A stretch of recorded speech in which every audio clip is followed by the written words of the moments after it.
Are we live online? Okay.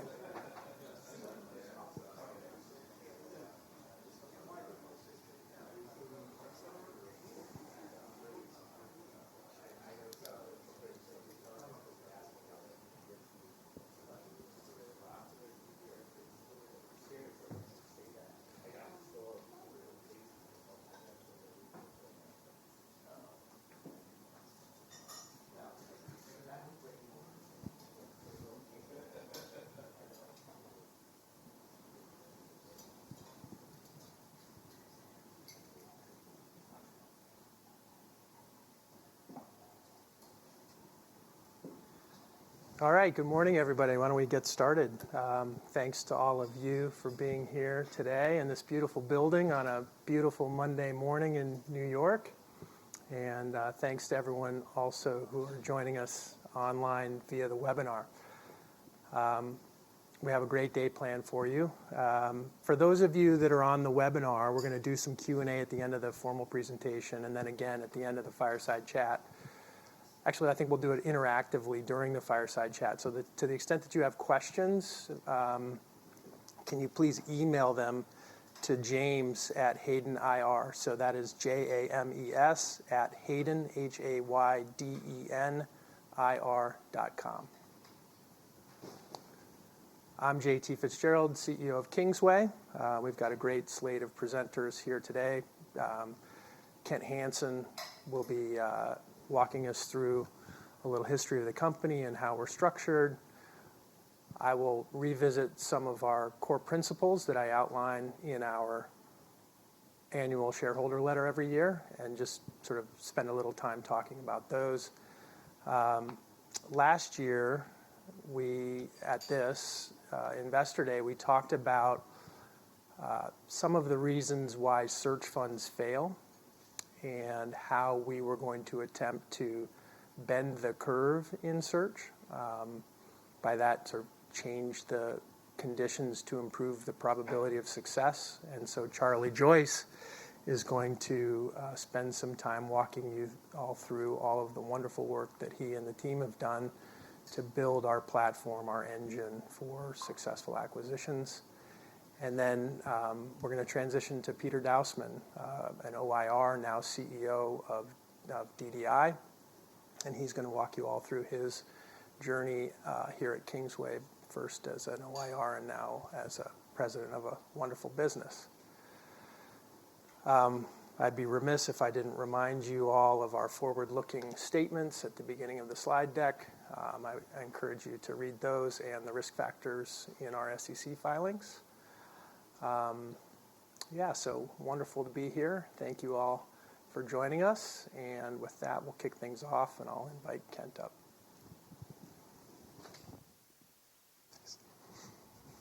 Thanks, JT. Good morning, everybody, and thanks for joining us here in person and on the webcast as well.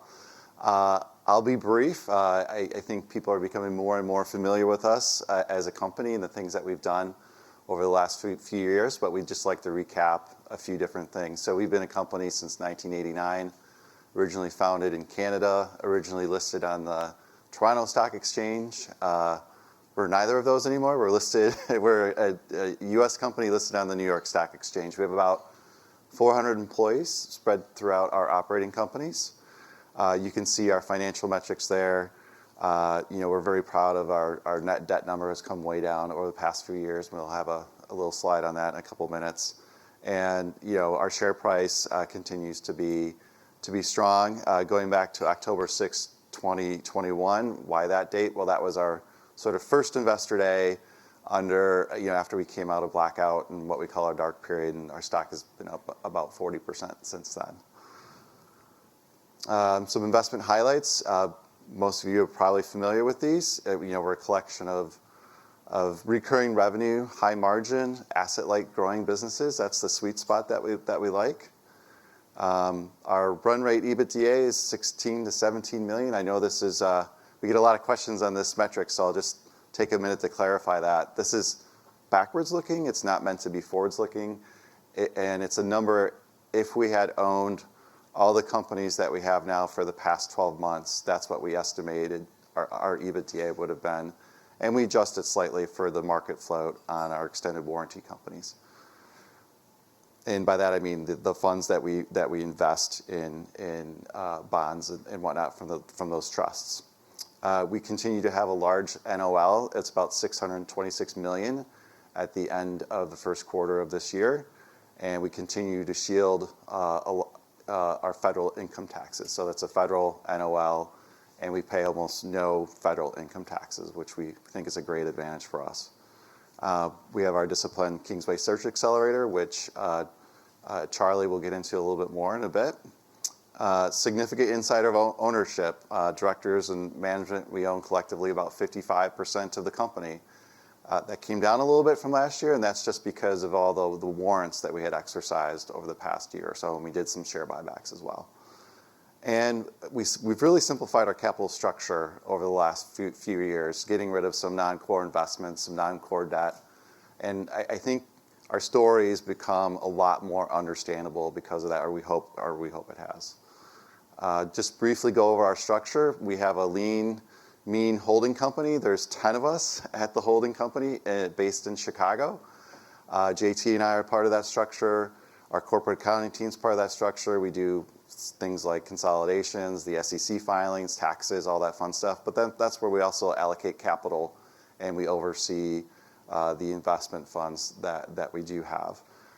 And then, as I think people know, we have the extended warranty side of the business, currently 4 extended warranty companies. And then on the Search Accelerator side, we have, I always have to stop and count, I think it's about 5 now. So we keep growing on that side, and we'll have a little bit more financials on that in a minute as well.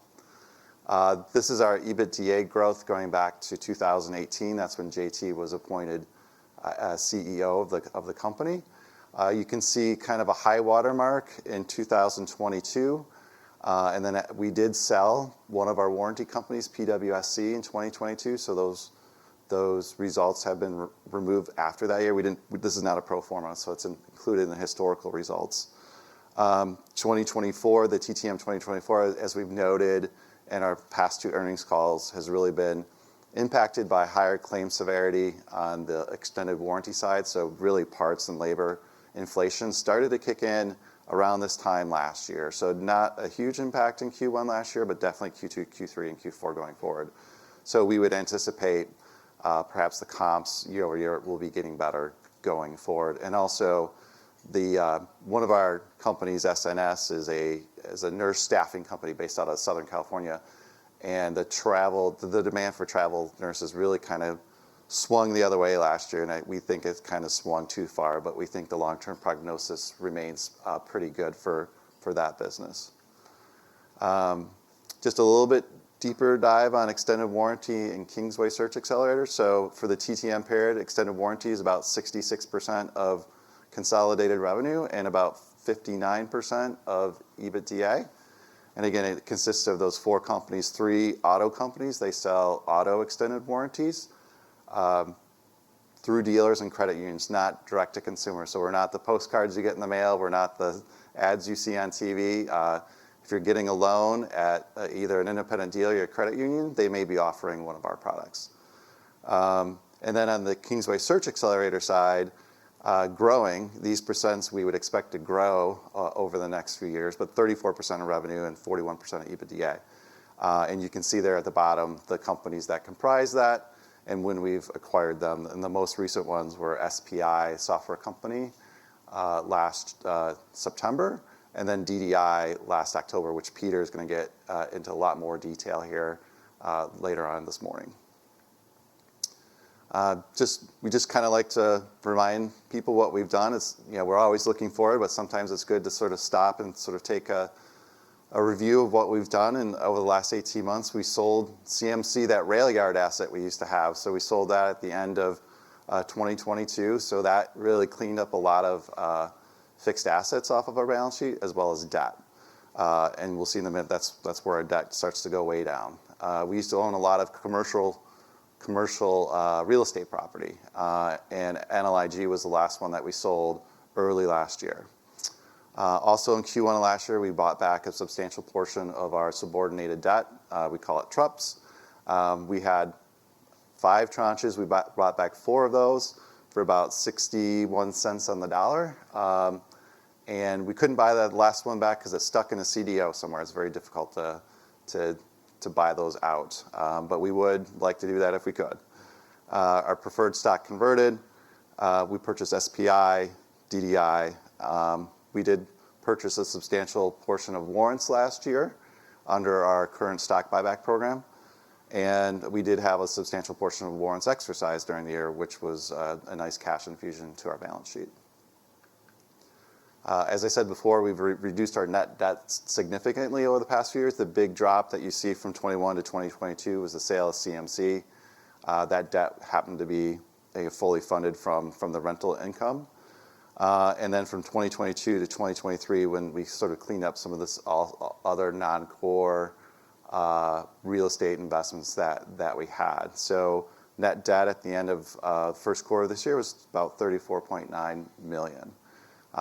We just have that one little slice left at corporate, and the rest is really debt at the operating companies that is non-recourse to the parent company. So the operating companies, just a reminder, when we buy a company, we usually infuse equity and debt. Could be 50-50 depending upon the size of the transaction. And then that operating company is paying down that debt out of its own cash flows. And then just before I hand it back over to JT, just some things that we're doing. We still have our share repurchase program. It was set to expire in March of this year, but the board renewed it for another year, and we have about $2.8 million left that we can buy through near the end of March next year. We do have that VA clinic that we bought a few years ago that's currently being held for sale and being actively marketed with the national broker. And then as the rest of the team is going to talk about, we're targeting 2 to 3 acquisitions a year, between 1 to 3 million of EBITDA, and we're actively recruiting our next set of IOR candidates. So with that, hopefully I didn't go too fast, but I wanted to leave enough time for the meat and potatoes to come. So I'll turn it back over to JT.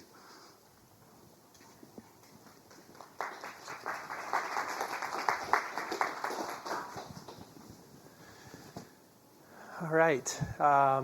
So I'd like to spend a little bit of time going through what we call our guiding principles. A gentleman named Larry Cunningham recommended to me that we create or document a set of fundamental concepts that we believe in as sort of a shareholder owner's manual.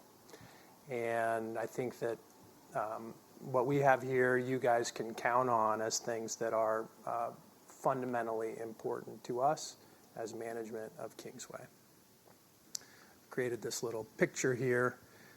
If the objective is to compound intrinsic value per share, and the per share component is very important, we believe that we can build that on first a foundation of exceptional talent, a very long-term perspective, and we are the fortunate beneficiaries of a very nice tax asset, but just sort of approach everything from a tax efficiency standpoint. And then the pillars of that, one is the importance of decentralization. Ken spoke to that a little bit in the intro. Execution, so execution at our operating businesses, and effective capital allocation.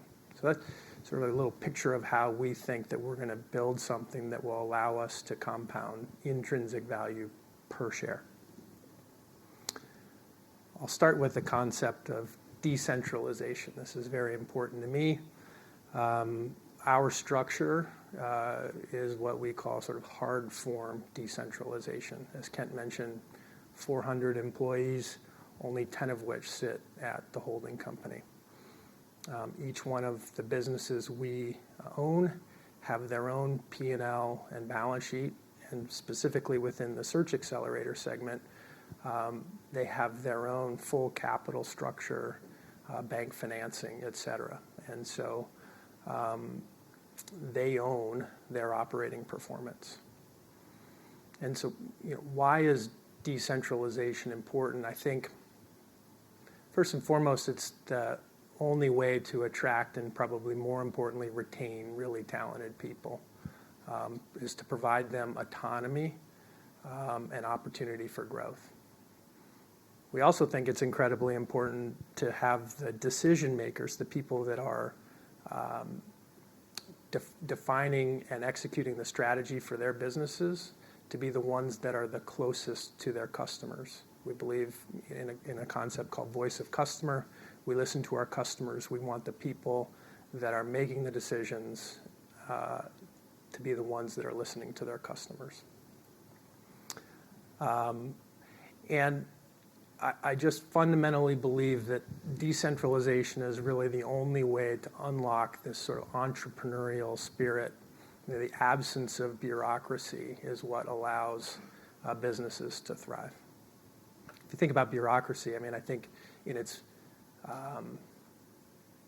sort of most genuine form, I think it's there. People think it's good for cost synergies, right? If we can just do some of this and spread some back office or things across a bunch of businesses, we'll save money. At its worst, it's there to prevent against incompetence or fraud. And I think that if you have really great people, you don't need any of that. And so that really comes down to the talent imperative. The hard forms structure will allow us to scale with a very lean holding company. The next pillar is accountability. We like to say that it's sort of entrepreneurs in a supportive environment. With decentralization, we still do want to create an environment with what we call a cadence of accountability.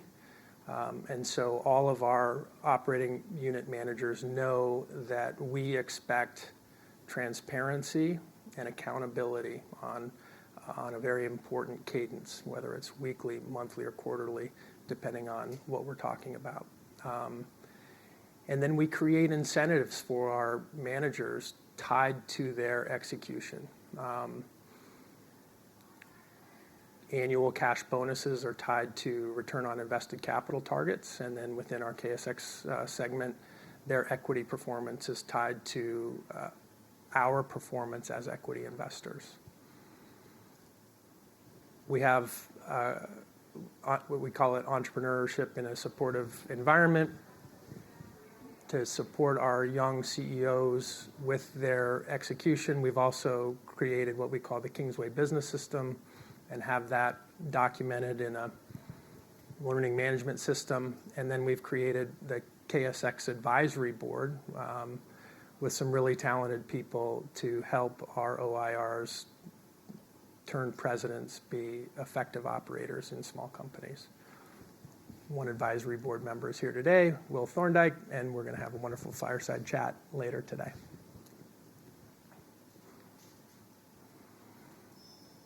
And the final pillar is capital allocation. That is a very popular set of words. To us, it means sort of what we do with our cash.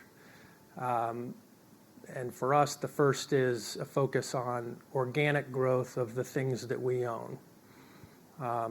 We have this concept, we sort of bifurcate our expenses between strategic and non-strategic expenses with the goal of cutting to the bone what we would qualify as non-strategic expenses and redeploying those dollars to organic growth in our operating businesses. And that creates an investor mindset for our operators. How do I find the money to invest in organic growth?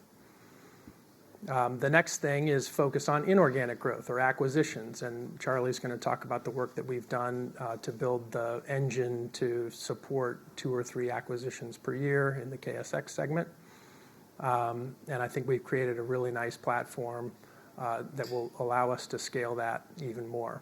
We talk about defining the spec, what good looks like in terms of the businesses we're trying to acquire, and then create a set of processes and a system to deliver that spec. And then once you have that system in place, then you can really scale it. And as Kent mentioned, we also are infrequent, opportunistic buyers of our shares. Our sort of goal on a share buyback plan would be, it's one of the benefits of being a public company, quite frankly, is that from time to time, the market will allow you or afford you the opportunity to buy your shares back at a discount to your view of intrinsic value per share. And so that has allowed us to do some accretive repurchases of our stock.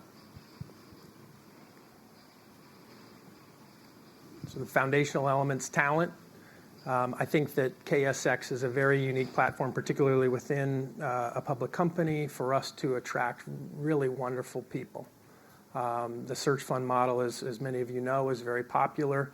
We're just one flavor of that.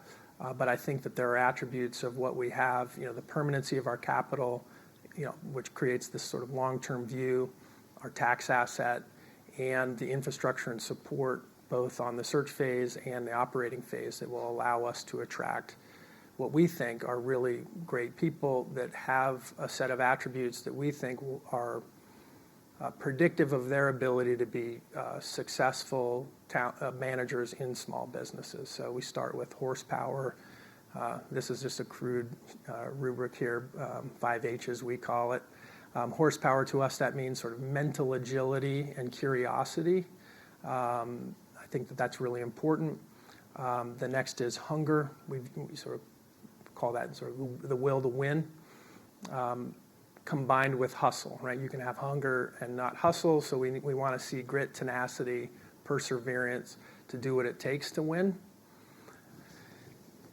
Humility is incredibly important. So these are sort of an ascending order of priority.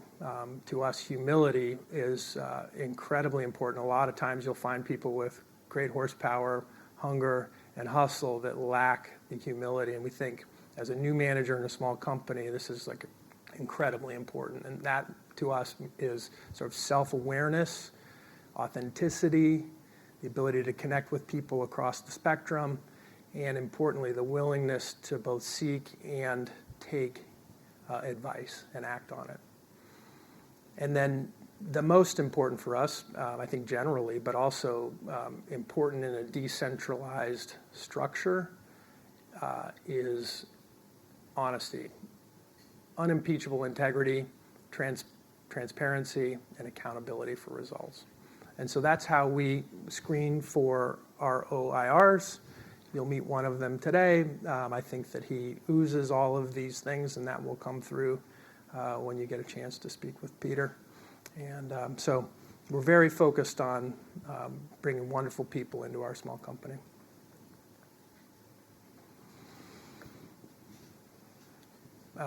The next foundational element is a long-term view. I think that we're lucky that we have shareholders that also share this perspective.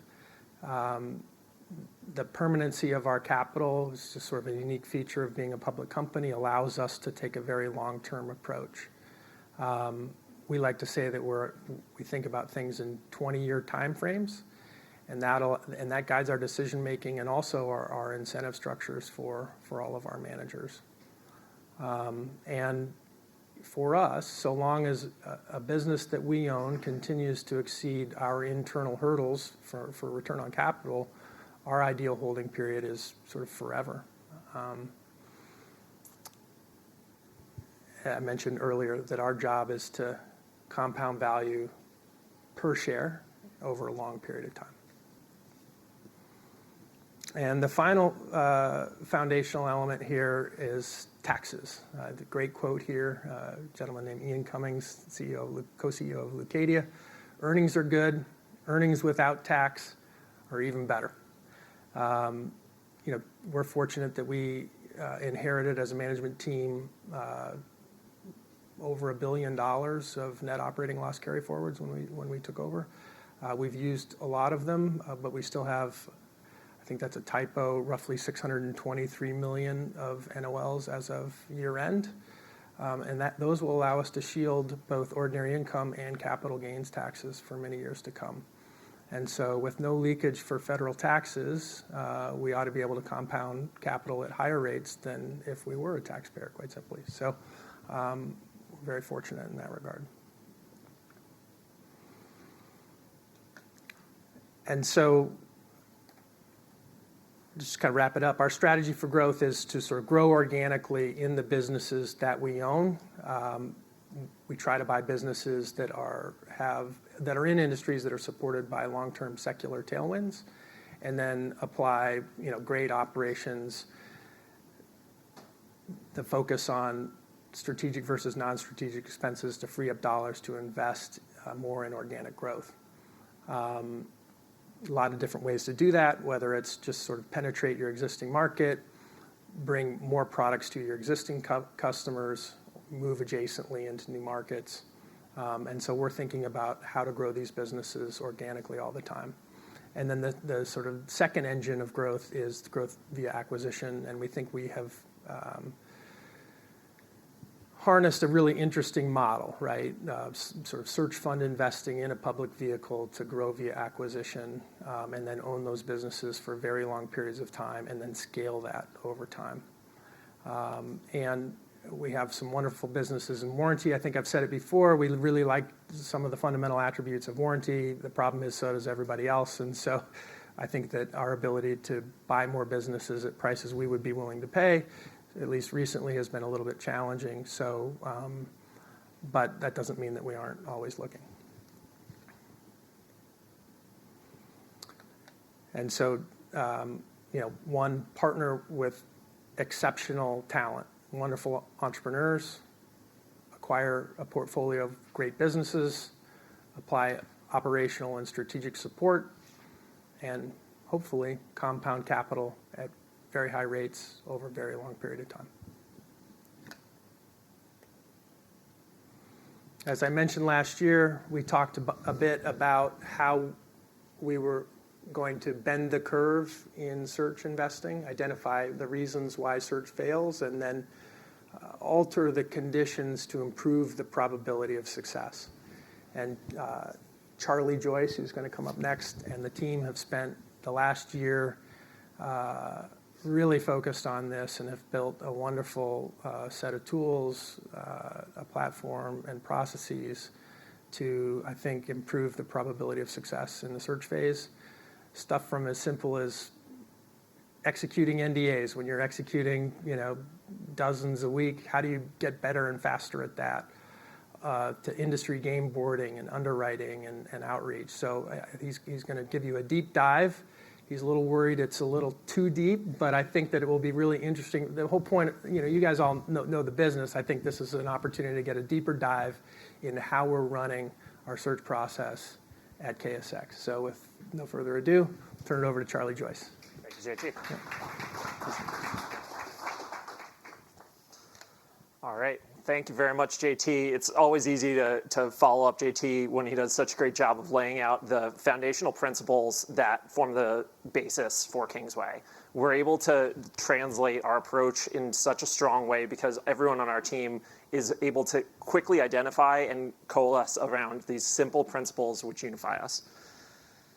Since starting with Kingsway last year, there are three questions which we most commonly get from investors and folks interested in learning about our unique approach to small business acquisitions. And those are, how do we, set ourselves up for success in small business M&A? Can we close 2 to 3 deals per year as we've set out as our goals? And can we potentially do more than that over time? I'm here today to share with you how we think about these common questions and maybe go a little bit deeper into what we are doing to actually make this a reality. So when you focus on Kingsway's response to those 3 areas, they really hit 3 themes that I hope will reinforce what you just heard from JT. First is quality. How do we design quality into our process? This is different from a manufacturing line where we're going to see a widget pop off the end and be able to inspect it right away. Our investments take time to mature and grow, and we want to make sure that we're making every possible attempt early in the process in order to weed out negative signals and characteristics that we understand correlate to positive outcomes and success. Repeatability.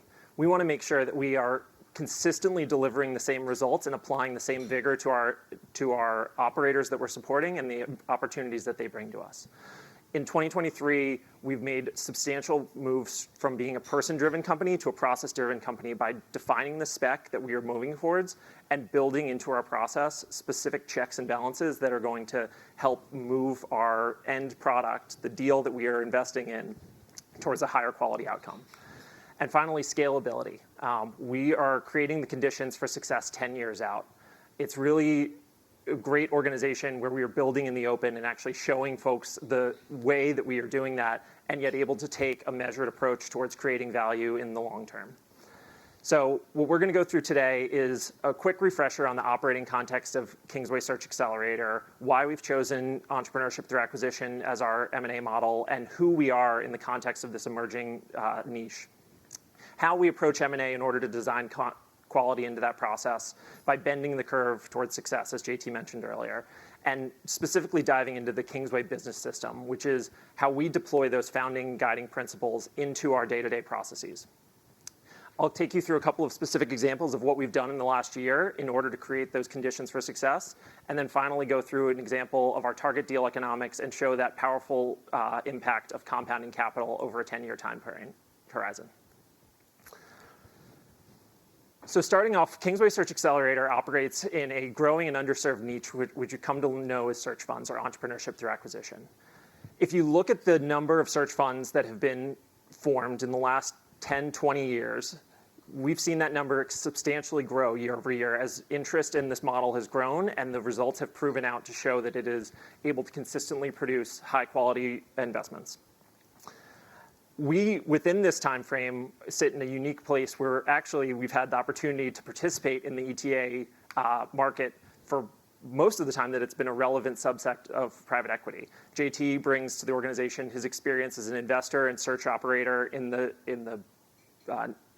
segment, and then when he joined Kingsway in 2017, that really set the company up on the current direction that we're in today. So since 2020, when we launched the Kingsway Search Accelerator, we've executed 5 transactions across B2B services, healthcare, and technology.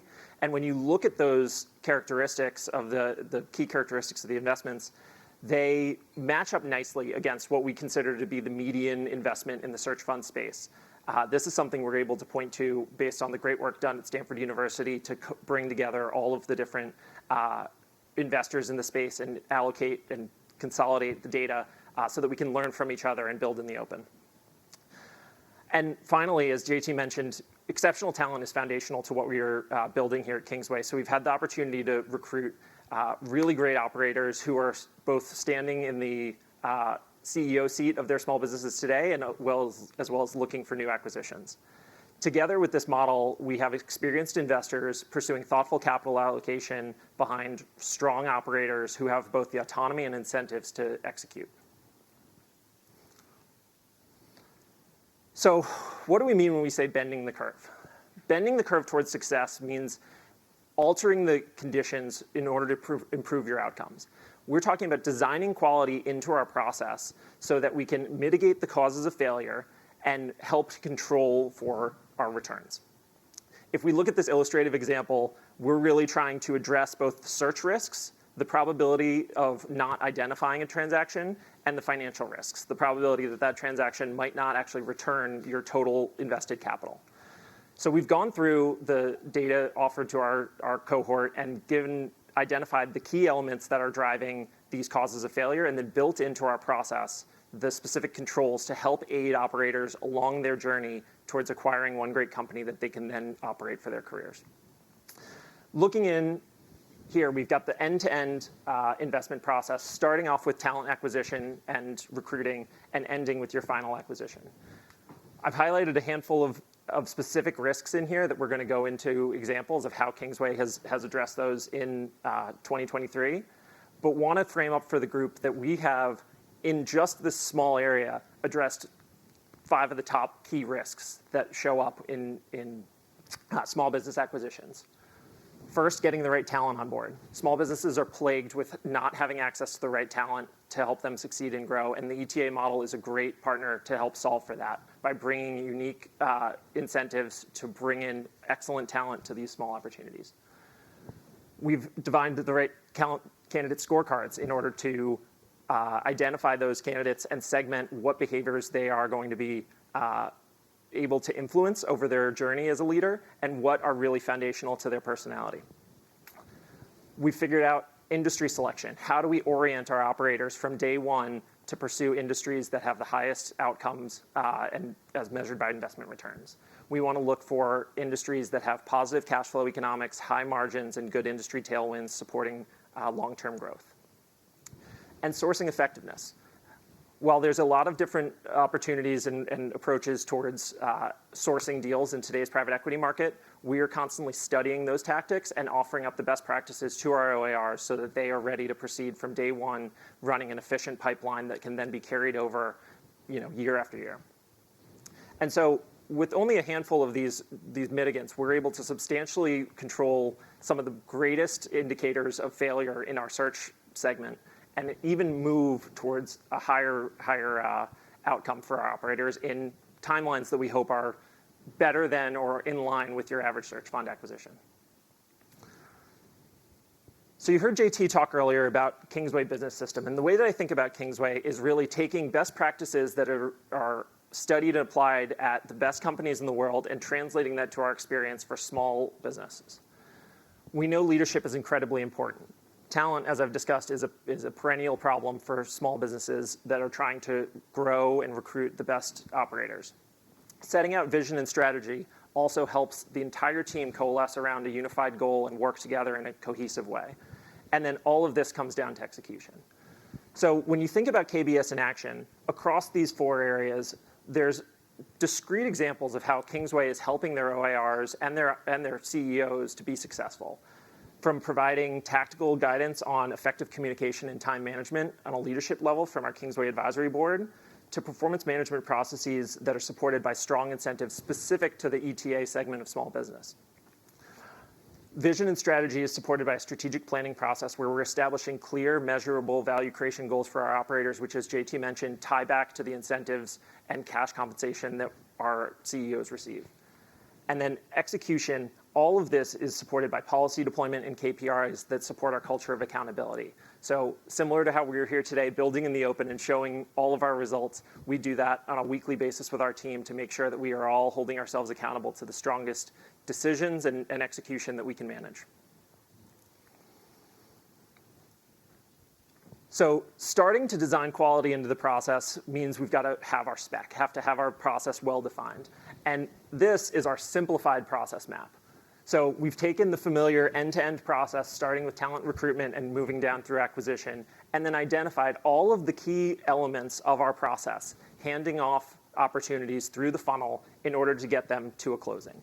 We've identified all of the individuals who must be responsible and engaged in those decisions and the systems and technology used to support them. And by starting with this spec, we can further refine what are the elements that are going to lead to failure in a process and make sure that we're supporting our operators with a coordinated process that really helps to address those causes of failure. As JTA mentioned, something as simple as an NDA, when you're doing 12 of them a week, 1,000 of them in a year, can really be challenging. So finding a cost-effective and tech-enabled solution was a big uplift for us in managing the high volume of contracts. Talent network is incredibly important, maintaining a connection to all of the different outlets that we have, from top MBA programs to ETA clubs and investor communities in the ETA space. So having this kind of end-to-end process really sets us up to manage who's responsible, how do we execute, and how do we ensure a consistent product from our process. Bending the curve in talent recruitment. So finding the top candidates is a job in of itself. Similar to finding a deal, we need to look through hundreds of candidates in order to find the best operators for our companies. While we understand this is not necessarily the most efficient way, we believe it's foundational to our investment approach because the talent we bring into the company will be determinant of the company we acquire, will the operations and the ability of that business to scale. And so we really put a lot of effort into screening these candidates with a 12-step process built on top grading. Top grading is a management recruiting and hiring methodology that has been designed to help reduce your mishire rate by having really standard stages in the recruiting process and uniform deliverables that allow you to compare candidates and find the best result. So the structured process allows us to sustain quality. Our scorecard specifically seeks for A players as defined by those who can learn and develop over time while having the core competencies necessary today for us to build on. A threat of reference check is an early signal into our process to allow candidates to know that we are going to take this very seriously and to vet all of the information provided, offering a more consistent and reliable information gathering process earlier on. And then we conduct what is known as a chronological, in-depth, structured, or SIDS interview. While anybody can get up and tell their story for an hour, try doing it for 2-3 hours in a room with JT. That's where we really get down to the meat of our operators and show the clearest look at somebody's capacity to really stay out and run the long race for our acquisitions. And as I mentioned before, we're looking not just at the behaviors that they're demonstrating in the room when we're interviewing, but also taking a full picture of our candidates to understand how can these behaviors change over a career, understanding that we are not recruiting for 1-2 year position, but rather a long-term role that is going to align with our objectives of compounding capital for the long term. Today, we've been able to fill our operator in residence class with network referrals, applications from MBA programs, and other inbounds such as the search funder community, our website, and conferences. We're seeing a lot of interest among top MBA programs that have new ETA clubs as the interest in small business acquisitions grows. So we have established relationships with all of these organizations to help engage with the students at these programs, tell them more about Kingsway, help searchers learn and understand about what's going on in the ETA market. And it's a great area to learn from as well, because we see a lot of people actively building coming out of MBA programs. And so these are both beneficial to us as we look for talent and as we learn new ways of approaching the ETA space. We'll go through roughly 50 to 100 applicants per cycle. Generally, a cycle would be the first half or second half of the year when we're running a recruiting process and ending up with a highly selective process that yields 1% to 2% offer rates overall. So our strongest source of candidates are our in-network referrals, those individuals who work with our team or through any of our deal partners, investors, where we are able to really rely on our internal network in order to find the best talent. But still, we're putting everybody through a highly restrictive process. Next up on areas where we focused this year has been on industry selection. Industry selection is often cited as the number one source for outcome in search, either a failed outcome, meaning failure to acquire and return all your capital, or for the top quartile returns are driven by strong tailwinds on the industry that they select.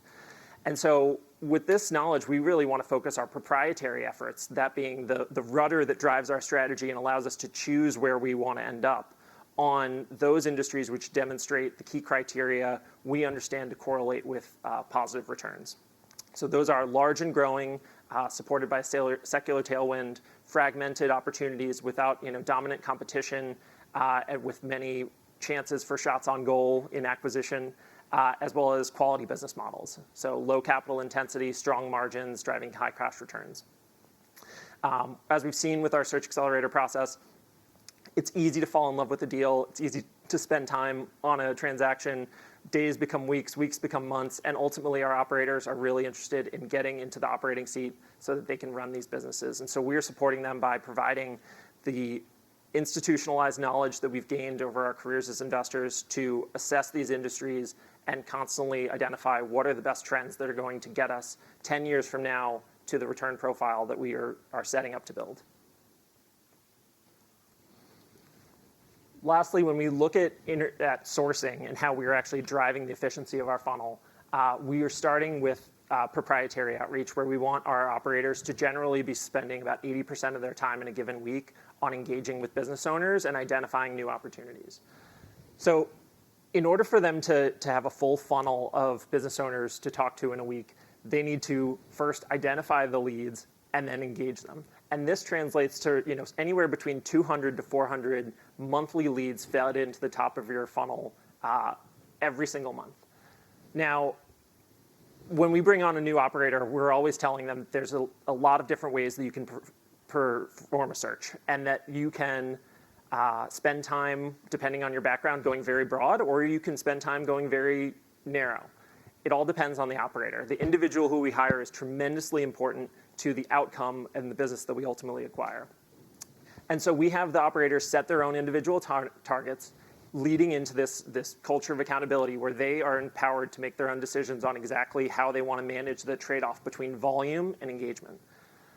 As they set the targets, they're able to then fill this into a week-to-week process where we are identifying and engaging leads using the best-in-class data tools available on the market to get in front of business owners and set up conversations, potentially identify new proprietary transactions that we can pursue. Understanding there's a reality to this process where you pick up a deal, you start engaging with a small business owner. It's very hard to simultaneously, as a lean team, be managing your funnel. We've brought in additional sales development resources to help provide consistent high volume outreach that helps support our operators as a whole pool, providing that balance over time where we're able to actually get, effectively double our volume from professional best-in-class resources that are showing us how to most effectively reach our targets from a technical standpoint. So thinking about spam filters, how do we use the best technology to ensure the right deliverability. These are all core competencies that Market Solutions bring to us when we are working with external partners on the sales development process. Equally important to the M&A process is intermediated sourcing. So while everyone would like to find a proprietary deal, the reality is many business owners today are going to intermediated processes in order to get the best valuation, get the best exit, and potentially the most eyeballs on their transaction as the M&A process for lower middle markets becomes increasingly more efficient. So with our existing database and relationships, KSX is able to drive consistent deal flow within our target market of transactions around $2 million in cash flow. So we have a highly selective, highly specific database today that we work with, and through ongoing business development, we'll look to 3x that in 2024 by engaging new active intermediaries and pursuing direct marketing to those individuals. With this intermediated sourcing engine would become the funnel through which we'll see the broadest spectrum of the market and be able to be highly selective for those that match our criteria. I used earlier the analogy of a rudder that's driving our strategy for proprietary. I often think about this as, if we're sailing on a river, the intermediated sourcing is the market that's going to drive us whichever way the wind is blowing. But we get to choose which direction we want to sail with the rudder of our ship. And so we want to be aware of everything happening on the market in order to get the broadest possible context on what's driving trends in lower market M&A, while also being highly selective on those that we choose to spend our time towards. All right. So now going forward, looking at how do we scale this model for the next 10 years. We've set up the system. We've got the process down. We've moved out of the jungle into the more repeatable highway, where we are now pushing our results and focusing on execution. So I want to go back to the foundational assumptions that go into our M&A model and illustrate how does this scale over the next 10 years. So as JT mentioned earlier, we're looking to acquire a business between $1 to $3 million in EBITDA. We'll average that out and say our typical transaction is around $2 million in EBITDA. At this price point, we are imagining around 5 to 6 times multiple, which is generally what we've paid for our transactions since 2020. We're also looking to apply 2 to 3 times debt, a rather conservative figure, where we're able to get senior bank loans from 8 to 10% interest, generally 5-year amortization, maybe first-year interest only. Partner that with efficient operations to grow the business 5% annually with leverage support from Kingsway, where we're able to actually identify low-hanging fruit in the operating efficiencies and the sales potential of the business. We think this is pretty reasonable. And then finally, the tax efficiencies that get us somewhere that many other investors aren't able to go. On a single deal, we're going to generate $2 million in EBITDA, pay very minimal interest, and start to service that debt over the first 5 years. When we come into our 6th year and we're finally out of the amortization of that debt, we have substantially more cash available to reinvest into the business. We've also effectively doubled in those first 5 years of our acquisition the available cash to invest by virtue of our NOLs. So the compounding effect over this is massive when you consider it for the next 10 years. If we continue to execute on our strategy of recruiting top talent and expanding the team while maintaining our velocity of a transaction after 18 months, then we can increase the number of transactions over time, potentially from 2 to 3 to 4 to 5. So if we leverage these M&A capabilities, increasing our team size while maintaining velocity, we'll actually increase the number of deals that we're doing and want to really focus on staying true to what we've set out as our goals. So maintaining the transaction size and focus, which is lower market acquisitions with retiring business owners seeking not just a capital, but management talent to come in and replace them. We'll partner these with the long-term thinking and capital allocation that we've laid out. Our goal is to help reinvest this capital, pay down our debt, and grow our available cash flow substantially beyond what would have been achievable in a non-tax advantage strategy. And so here, when looking at over the next 10 years, if we continue to acquire increasingly levels of cash flow, the ability to hit that exit trajectory and grow these businesses substantially will be differentiated from a lot of our peers in the market because we've set out and built ourselves up in a way that is intentional to do that. So it's this model that gets really exciting. And today we're focusing really on the core execution of this. We're only in year 4 of this strategy, and we've seen 5 great acquisitions to date. I'm excited to be able to hand the reins over to my colleague, Peter Dousman, who's going to share with you a little bit more about our recent acquisition of digital diagnostic imaging. All right, there you go. Morning, everyone. So JT wanted me to talk a little bit about our last search fund acquisition, digital diagnostics. I started this search in October of 2021, and we closed the deal in October 2023, so just 2 years later. So digital diagnostics, just a high level on that. So digital diagnostics is a provider of cardiac telemedicine services to hospitals throughout the U.S. So we provide 24/7 cardiac monitoring focused on high acuity and moderate acuity inpatient settings. So historically, our core markets have been in long-term acute care and inpatient rehab hospitals. And we're throughout the U.S. We're in 42 states and Puerto Rico. And even just within the core market, revenue is growing at 30 to 40%. And that's for several reasons. Number one, very favorable macro tailwinds dealing with cardiac monitoring, the need for cardiac monitoring. Number two, the demand for outsourced services that hospitals have. And then number three, what we discovered was a lack of qualified competition in our niche. And so those 3 things came together, and that's why it's growing so quickly. So right now, it's an exciting time for the business. We're working on preparing for that continued growth by building out our team, training our team further, building out our leadership team further, and opening up our next facility in the Intermountain West. So that's where we are now. How did we get here? I'm going to walk you through the search process, the industry diligence process, the deal and acquisition process, and then first 6 months as an operator. We thought it'd be helpful for the investors to see what Charlie just walked you through in action for a business, and then for potential searchers who are interested in Kingsway's model, this is a good look into that. So starting with the search process, as many of you know, the search market, deal market has become increasingly more competitive as more searchers have entered the space.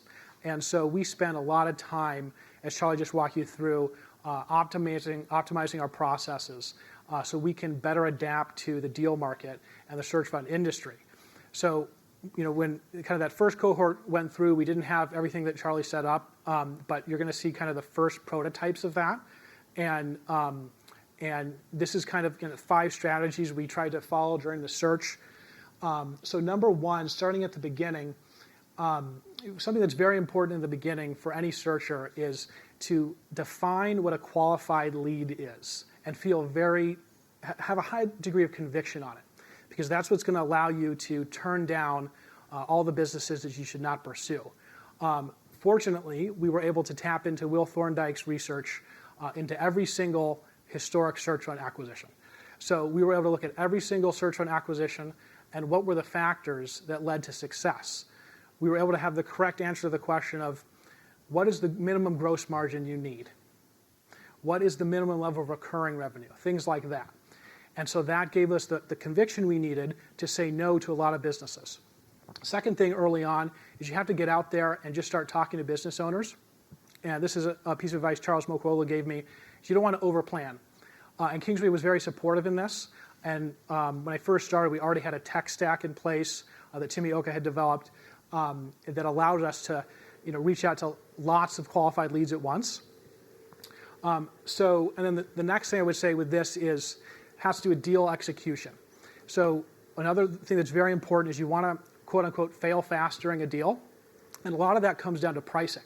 So we might have a lead that we're pursuing and the pricing increases and basically being able to talk to JT at 8 p.m. at night in a very intense, fast-paced deal scenario, doing that over and over again was critical to saying no to a lot of businesses and keeping the momentum going forward.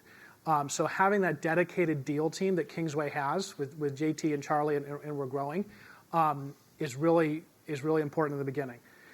When it comes to the industry focus, you always want to be a little bit exploratory. I personally looked at everything from security services to landscaping services, but I did want to focus on a couple industries that I felt were a good fit with my background. My previous experience in healthcare strategy consulting and system engineering. So I focused on healthcare and SaaS. Kingsway gives searchers complete autonomy, as Charlie mentioned, as to where to find an industry. And this is kind of a recurring theme you'll see throughout is this idea of autonomy and accountability, where Kingsway wants to give the searcher the freedom to find industries that are a good fit, but then you have to deliver results. And so those two things come together. So another thing that we tried to do during the industry research process is when we found a business that we really liked, we did what we called a lightning diligence. And that week we just doubled down on that industry, learned everything we could about it, and also the specific sector and the specific business. So that when you get on that first phone call with the CEO, the owner who's looking to sell his business, you can really talk about it intelligently and not just the high-level industry, but the niche that business operates in, the nuances of that, and the nuances of the business itself. And we got a lot of positive feedback from that because I think a lot of sellers right now, what their experience is, they'll have a financial company send them a due diligence checklist and not really spend the time to get to know the business. That can be the experience, and so it's an important differentiator. The next kind of big strategic decision that was made early on in the search accelerator that Charlie touched upon is that we want to make sure our margin of safety for any investment is driven by quality and not by price. So this is something that played through in every single business that we looked at. The key example I'll discuss today is there's a fire investigation business that we looked at, and this business it checked all the boxes, and we were far into the diligence, and then towards the end, we discovered that the recurring revenue profile was not quite as attractive as we thought it was. So I remember this conversation specifically with JT, and I said, JT, this is a great business. I feel like we could find a better one, though. And JT didn't bat his eyes. He's just like, keep going with the search. He was fully supportive of me turning down that maybe 8 out of 10 deal, so we could find a 9 or a 10 out of 10. And I just mean being surprised at how supportive that is. And that is, being able to turn down those deals is what allows us to eventually find the right deal. So we think that played out with this example. So the next thing I'll talk about is Kingsway's positioning as a long-term holding company. This is very helpful when speaking to founders and sellers. They want to think about who are they turning their business over to. Are you going to operate like a private equity firm and maybe significant impact on the organization a lot of times, and maybe you're going to sell it in 5 years. So we're able to offer a unique alternative to that because of our long-term holding model. And we had a lot of feedback from sellers on that. And then you always want to couple that with the searcher's personal commitment for the long term. So that was another kind of key strategy. And then lastly, I'll touch on geographic focus. So as a searcher, I had complete autonomy to pick what geography I wanted to focus on for my search. And this goes back to what JT was talking about with decentralization of leadership.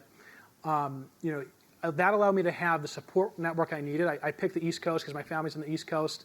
On a personal note, I actually met my wife during the search. So that just goes to show the impact that has. And it's autonomy and accountability. And so you're given the free rein to pick the geography within reason, and then, but there's that accountability to find a business there. All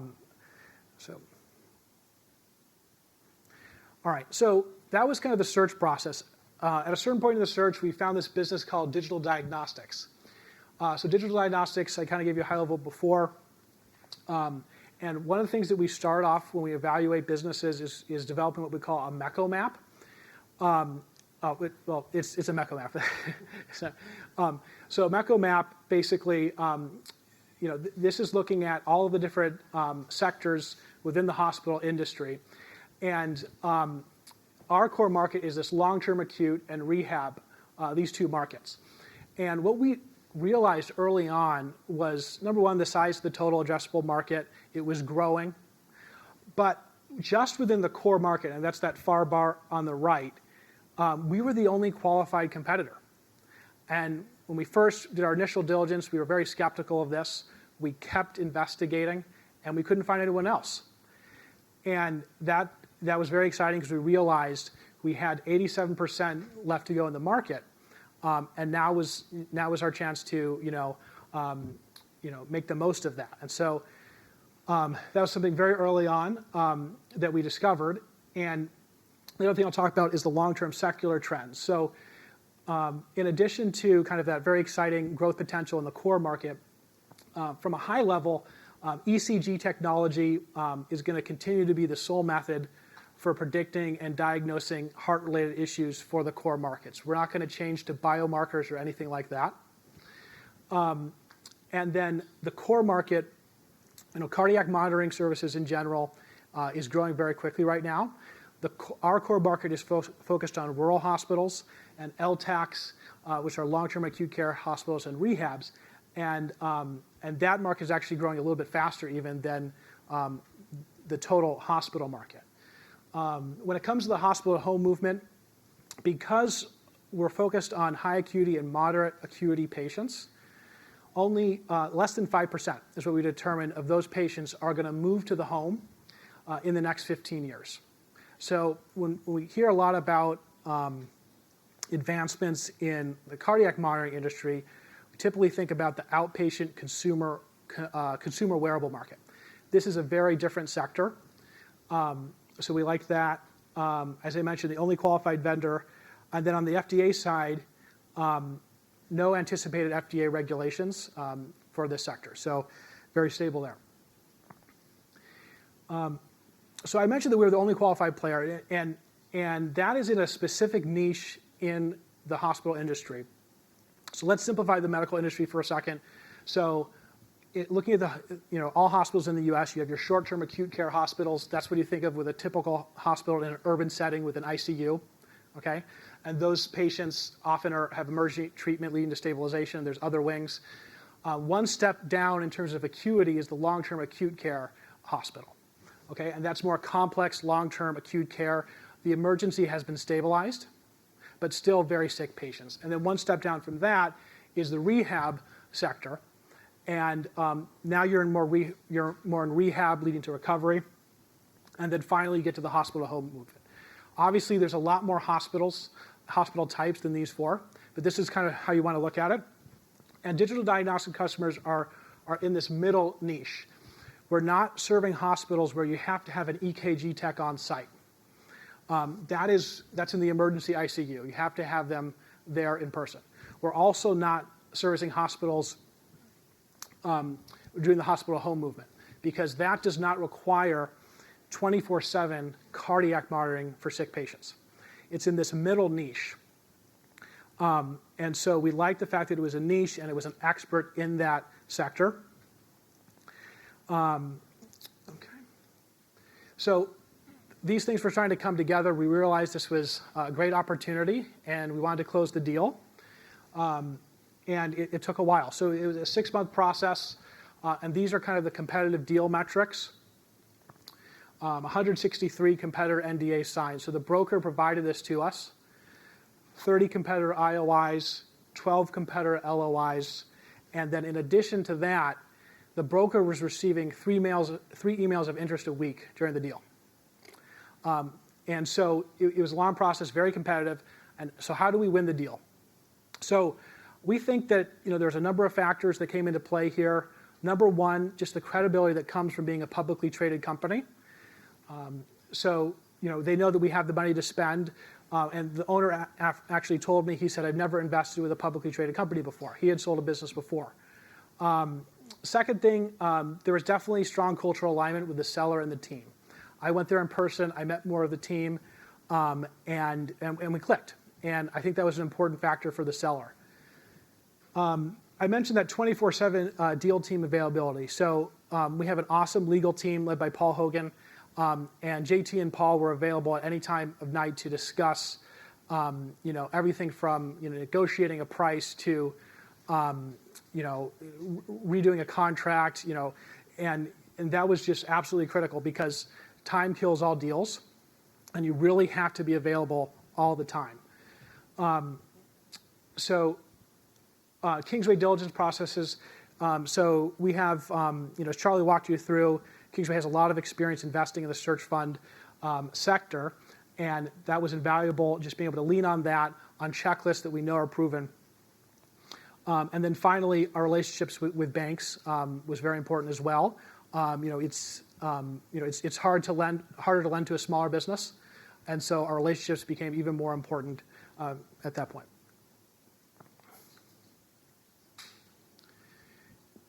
So we closed the deal, and this is just kind of a high level of what we've done since then. So Kingsway we have a phrase called listening, learning, engaging.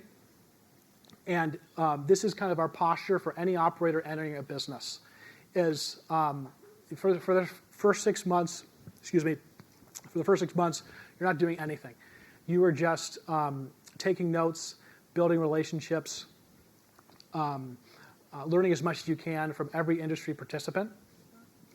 And then, once you learn more, then you move forward. So some of the stuff we've started to do is we've started to improve the employee training and leadership development at the company. And we've also instituted some new employee benefits and HR processes. We think the result of this is what you see here. We've reduced voluntary employee turnover from 29% to 0%. So as you know, turnover is just the amount of people that have left at the beginning of a period to the next period. So from October to October, prior to the acquisition, employee turnover was 29%. So about a third of the employees are leaving voluntarily. In the first 7 months, we have not had a single employee do that. So I'd like to see that as an initial success factor that we're improving the business. We hired a new medical director. We've grown customer count at all current system level relationships. We've begun 2 new system level relationships. So that was the first 6 months. For next steps, we expect our revenue growth rate to continue. And so how do we prepare for that? So one of the big next steps we're going to be taking is we're going to open a new facility, and we're going to do that in the Intermountain West. And that's for a lot of reasons. There's no hurricanes, tornadoes, no snowstorms. It's very reliable from a utility standpoint. And you can tell from the nature of our business that's important. So we're going to be doing that in the next few months. And we're going to continue to build out our leadership team and our advisory board. So, obviously this business, it's very important to invest in operations and training and quality. So with that, I'm using my background in the nuclear industry to help the organization adopt human performance improvement methodology, which is a methodology to improve the culture and reduce human error in high reliability organizations. And so we've started doing that. And then another thing that we're working on is a EMR software called Cardiac Connect that's going to allow us to have a tighter connection with our customer systems and make just kind of staff satisfaction and hospital satisfaction higher because they can access our data more easily. Yeah. So with that, I'll turn it back to JT.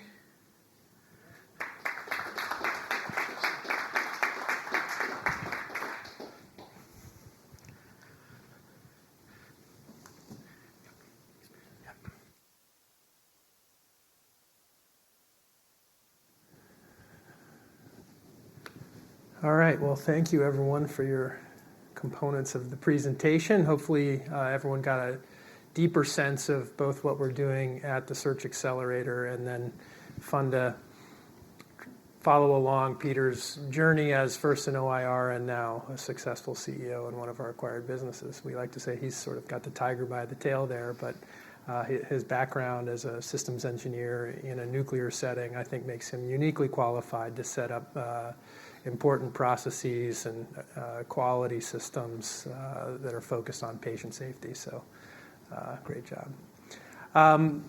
Before we go to this wonderful fireside chat, I thought maybe just a quick Q&A on this component of the presentation, and then we'll welcome our guest up here for the fireside chat. So if anyone has any questions, raise your hand. We'll try to do the microphone so that it can get picked up for the webinar. And I may have to... Hi, JT. Can you hear me? Yeah. There we go. Yeah. Christian Solberg, Yeah. Sun Mountain Partners. This question's for Peter. Peter, thanks for walking us through that. That was super, super helpful to get the context for what this all really means. You mentioned there's no indications that large hospital systems will provide remote cardiac telemetry for the smaller rural hospital market. Could you just expand on that a bit? Why that is? Why they're not interested in this market? Yeah. So are you talking about the move to hospital? I'm not sure. I'm reading from this slide right here with the large hospital direct competition. Yep. Why the large hospital systems won't become competitors, I'm assuming. That is, there is some level of consolidation in the market, but in general, it's fragmented enough that it makes more sense, for the smaller hospital systems to do it themselves. So it's not a significant threat. The larger the system gets, when you get to your Cleveland clinics, and probably a couple steps down below that, then you're going to have centralized telemetry for those systems.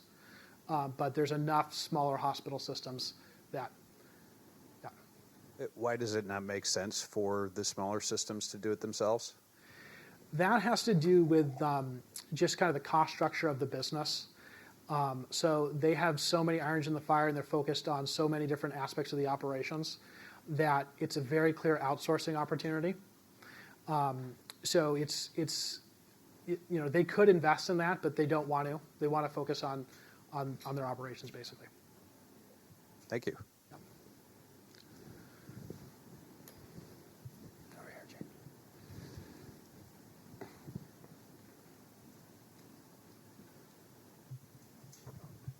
Thank you. You mentioned you have internal return on investment hurdles for your for your team. What are those hurdles? And Yeah, we look at it levered and unlevered sort of pre-tax returns. And I think for us as a non-federal taxpayer, pre-tax and after-tax look pretty similar. And so unlevered, 20%, levered, 35%. okay. Yeah.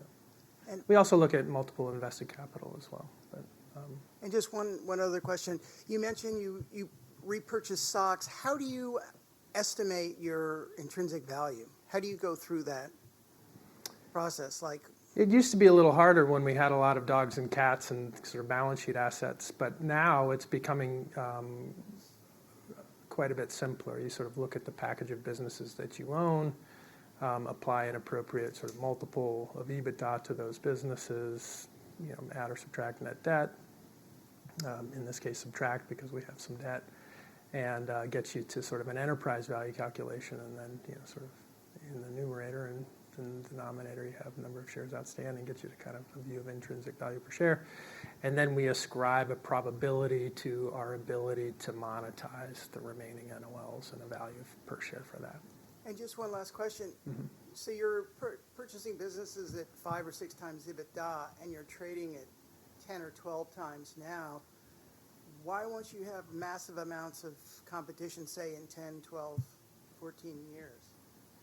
I mean, it's like a magic money machine.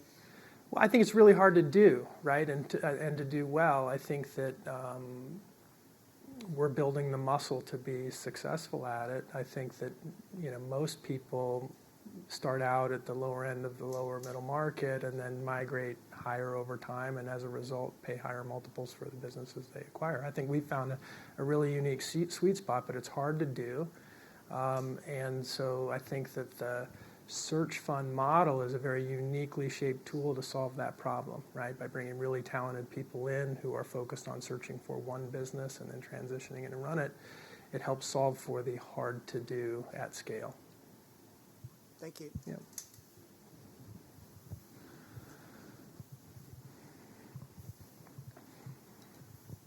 Hi, JT. Charlie Fisher, shareholder director.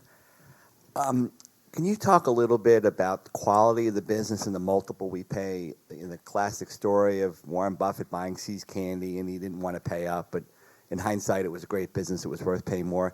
How does the multiple versus the quality of the business factor into your acquisition?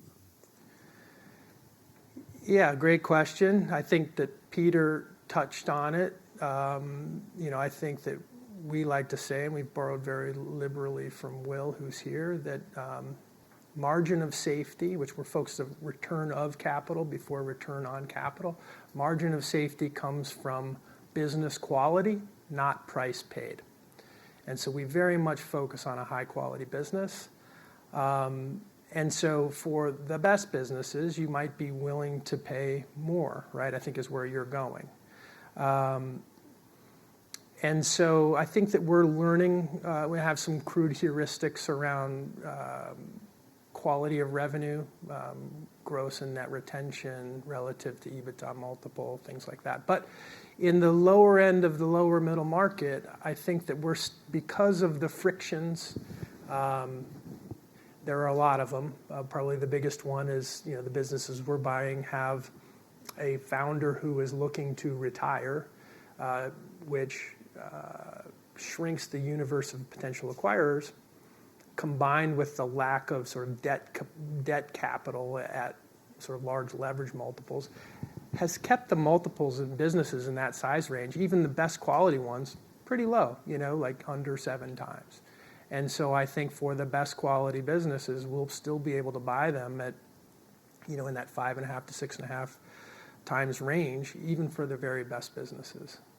But for Peter's business growing at 30% per year with 33% free cash flow margins, I think that we probably would have, in retrospect, been perfectly happy to pay a little bit more than we did. We just didn't have to.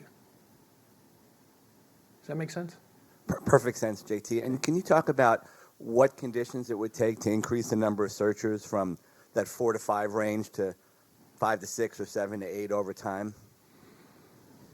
Yeah, Charlie did a great job of talking about defining the spec, right? So it's like kind of a manufacturing context. First, define the spec, what quality looks like, and then create a set of processes to deliver that spec within a tight tolerance before you start to scale. And so we want to be able to consistently deliver a spec, both the quality of the searcher and the quality of the business that we buy before we start to scale. I think we're at that point now. And so I think that you'll see us starting to lean in and try to put more units through the process over time, which, Charlie built that wonderful bar graph. Obviously, that's all forward-looking and hypothetical. But if you go from 2 acquisitions a year to 3 and then 4 and then ultimately 5 or 6, you do have this incredible flywheel effect. And, it goes a little parabolic, so you hate putting that on the page. But it is very powerful, particularly when you're you don't have leakage for tax. So I would expect to see more of that in the future.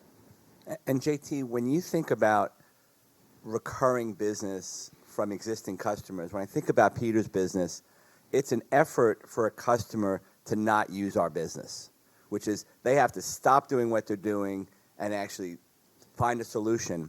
We've looked at other businesses where the customer just pulls back a little bit and doesn't use us, and it doesn't require them to rethink that. So as you think about your business election going forward, how do you think about the recurring business how is that becoming more important or less important as you're looking to buy the next 3, 4, 5 businesses?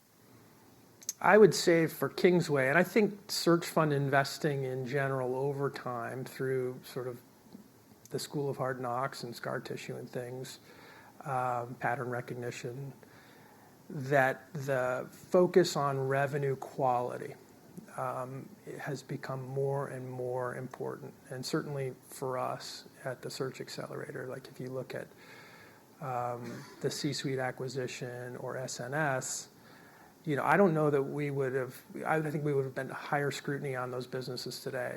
And when I say revenue quality, we start with sort of the gold standard, diversified contractual revenue on take or pay basis, like Drew's business, the vertical market software business. Or in Peter's case, it's maybe not, it's contractual, it's not take or pay, but the switch costs are very high and hard to do, and so there's very strong stickiness there, and so that's super important, right?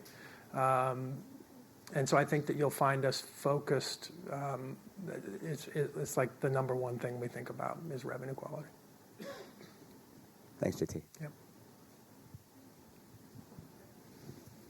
So what happens if, like with digital diagnostics, it is such a good business that they could use hundreds of millions of dollars tens of millions of dollars to grow the business, but much more rapidly? Do you have a situation where instead of making acquisitions, you'd just be plowing more money into a particular business?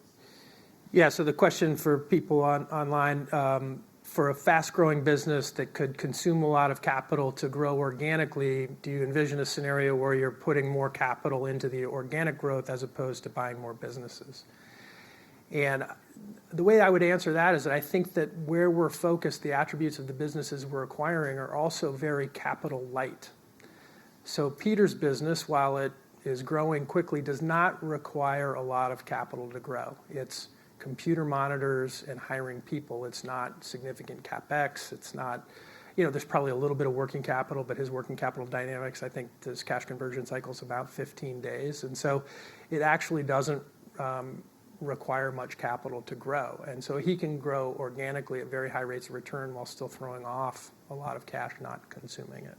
And so we're very much focused on, we talk about revenue quality, but another thing we focus on is return on tangible capital and making sure that we're buying businesses with low capital intensity and by default then high returns on tangible capital. JT, another one. Are you familiar with the Buffett term of owner earnings? So basically the cash that you have available at the end of the year to reinvest in something after you've serviced all the debt and all of that.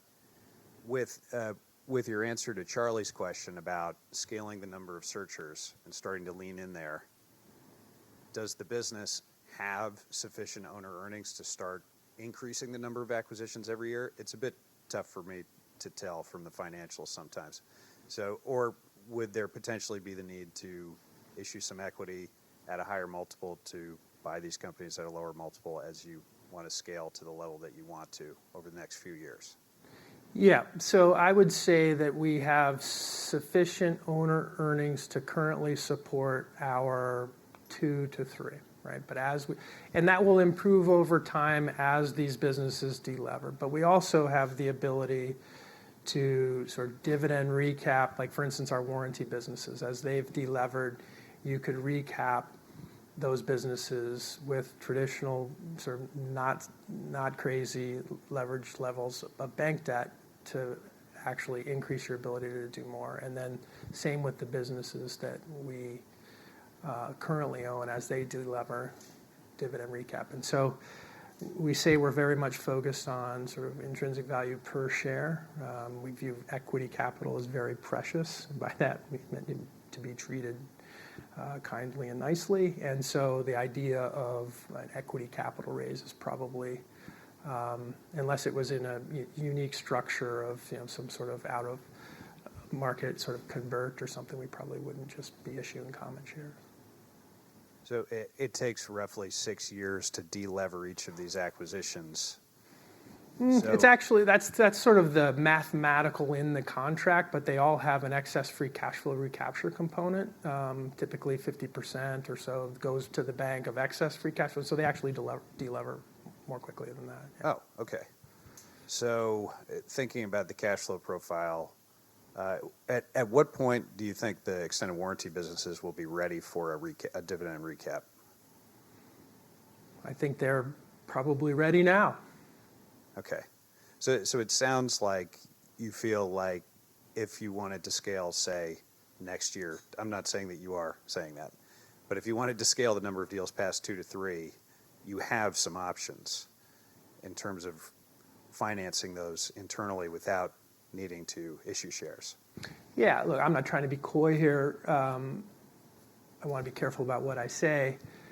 I think there's a reason for the first time we've talked about now scaling the KSX. We've, historically in our conversations, going back to the beginning, said we're going to focus on, 2 acquisitions. Maybe it was even 1 to 2, then 2 to 3. Now we're talking about leading into it. Part of it was making sure that we had a set of standard processes that were scalable, and also the access and availability of capital to actually do it.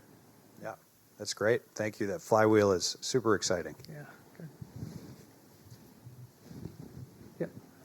A couple questions on the numbers. In that presentation near the beginning, you said strong record of OpCo adjusted EBITDA growth, and it was 13.6 million trailing 12 months, and then you show 16 to 17 million run rate. But when I go to the Q1 release, it looks like you add up the KSX and the extended warranty for Q1, you get a little under 3 million, which is down from year over year. So, times 4, that's 12 million. So what isn't being included there to get you to the run rate 16 to 17 million? Well, seasonality for one, right? But it's below, it's down year over year, right?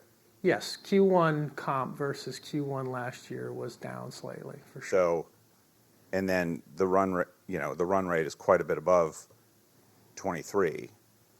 Yeah, we acquired 2 businesses in late 2023, and so now those are included in. So that's rate. Yeah. Okay.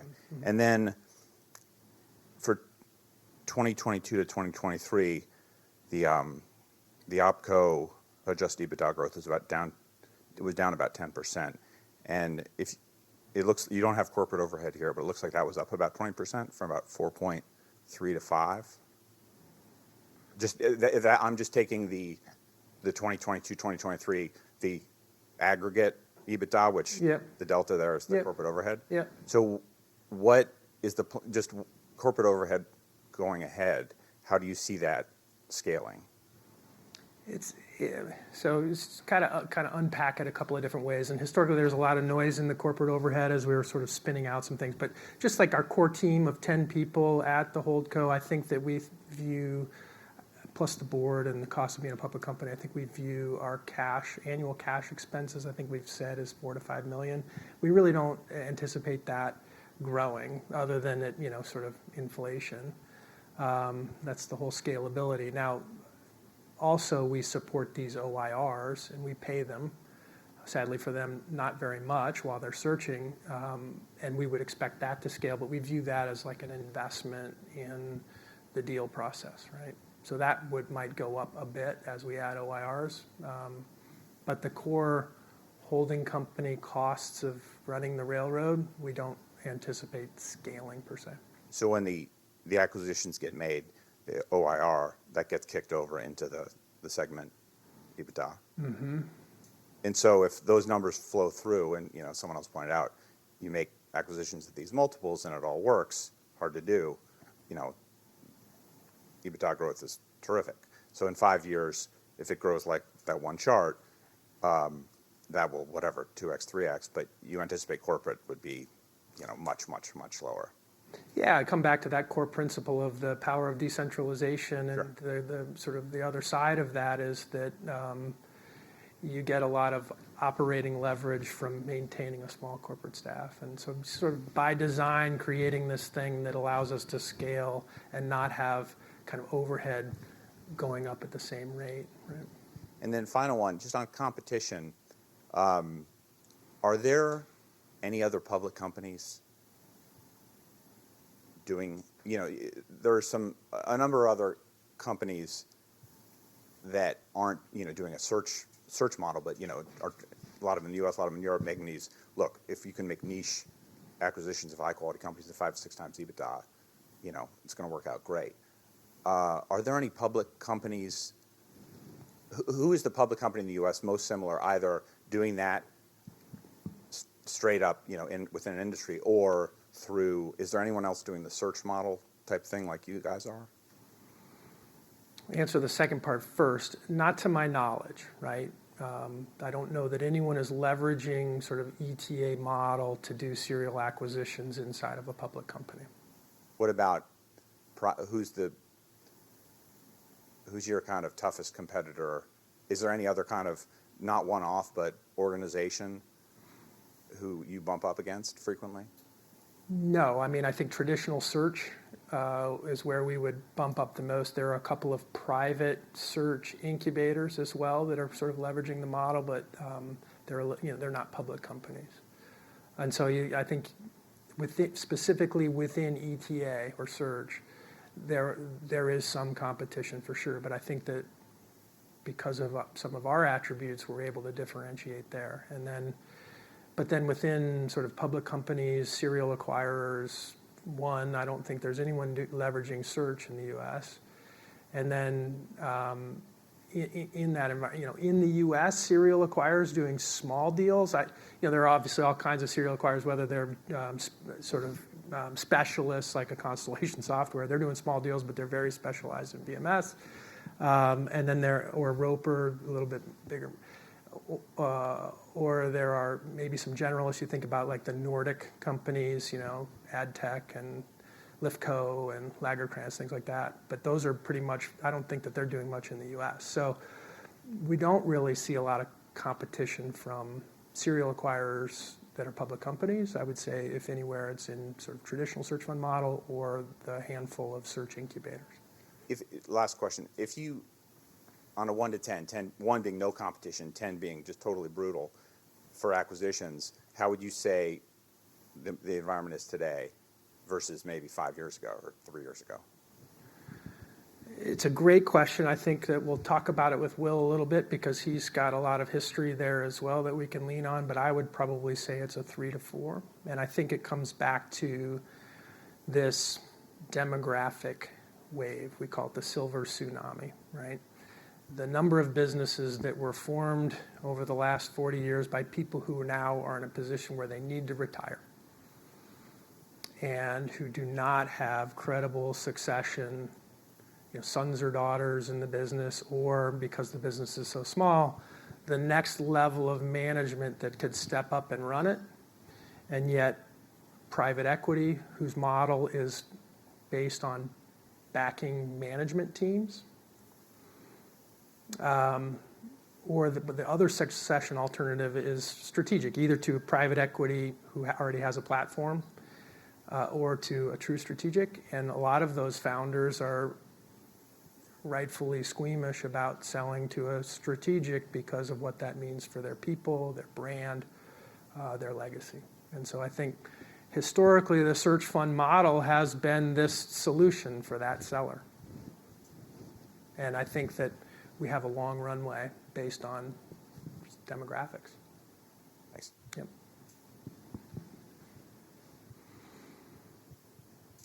Okay, so that's it for the Q&A session. Why don't we take just 10 minutes, and then we will reconvene for our fireside chat.